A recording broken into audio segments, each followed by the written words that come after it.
Candidates good evening. আবার হ্যাকটেল series, আজকেও ম্যাথ, আজকে প্রবাবিলিটি থেকে। দেখো কোশ্চেনটা দেখো, offices in Delhi are open for 5 days in a week, Monday to Friday. Two employees of an office remain absent for 1 day in the same particular week. Find the probability. আগে বুঝে নি অঙ্কটা কি বলেছে। দুটো এমপ্লয়ি আছে, উইকলি দুজনই বন্ধ করে একদিন করে। এবার প্রবাবিলিটি জানতে চাইছে। এবার অঙ্কটা অনেকটা তোমাদের টু ডাই এর মতো। দেখো আমি এখানে ছবি এঁকে রেখেছি। এটা হচ্ছে ফার্স্ট এমপ্লয়ের জন্য, এটা হচ্ছে সেকেন্ড এমপ্লয়ের জন্য। তোমরা টু ডাই এর প্রবলেমও এরকম করো, এখান দিয়ে ফার্স্ট ডাই এর আউটপুট গুলো লেখো, এখান দিয়ে সেকেন্ড ডাই এর আউটপুট গুলো লেখো, তারপর ডাইজের যা যা আউটপুট গুলো আছে সবগুলো কাউন্ট করে নাও। তাহলে আমরা first employee Monday, Tuesday, Wednesday, Thursday, Friday.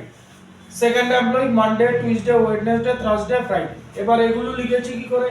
MM, TM, WM, THM, FM. এটা কি করে লিখেছি? MT, TT, WT, THT, FT. এরকম করে যেভাবে টু ডাই এর প্রবলেমে করো ঠিক সেরকম ভাবে আবার বলে দিচ্ছি, মানডে, টুইসডে, ওয়েডনেসডে, টিএইচ মানে থার্সডে, ফ্রাইডে। আচ্ছা, এই আমার ছক রেডি হয়ে গেল। এই ছকটা বানিয়ে রাখলে দেখো অঙ্কটা ঝট করে হয়ে যাচ্ছে। সেম ডে বলেছে। আচ্ছা, আমরা আগে একটা জেনে নিই, টোটাল আউটপুট কি? 1 2 3 4 5 5 আর এদিকে 5 5 5 যা 25 হচ্ছে আমার টোটাল আউটপুট, যেটা টু ডাই এর প্রবলেমে থাকে 36। সেম ভাবে বের করেছি। তাহলে সেম ডেতে বন্ধ করার প্রবাবিলিটি কি? তাহলে সেম ডে কোনগুলো হচ্ছে? দেখো এই হচ্ছে সেম ডে, যাকে টু ডাই এর প্রবলেমে আমরা ডাবলেট বলি, সেম সেম থাকে। তাহলে এই হচ্ছে সেম ডেতে এদের বন্ধ করার প্রবাবিলিটি। কটা এসছে? 1 2 3 4 5। তাহলে এটা কি হবে? 5 ডিভাইডেড বাই টোটাল 25 মানে 1/5 হলো এটা আউটপুট প্রবাবিলিটি, সরি। আচ্ছা, এই গেল এটা। এটাকে আবার ইরেজ। এই প্রবলেম, এরকম প্রবলেম যদি দেয় অবশ্যই এরকম একটা চার্ট বানিয়ে নেবে, জট করে অঙ্ক হয়ে যাবে। তাহলে এটা মুছে দিচ্ছি, কারণ নাহলে পরের প্রবলেমে সমস্যা হয়ে যাবে। তাহলে এটা গেল ডাবলেটের ব্যাপার, টু ডাই এর মতো। এবার বলেছে কনসিকিউটিভ ডেজ, পরপর।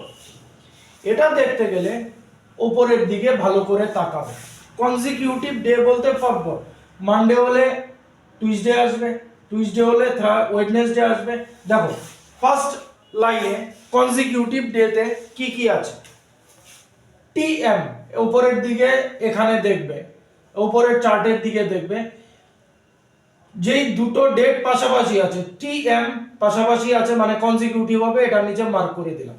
ডব্লিউএম গ্যাপ আছে, টিএইচএম গ্যাপ আছে, হবে না। এফএম আবার স্যাটারডে আছে, সানডে আছে, হবে না।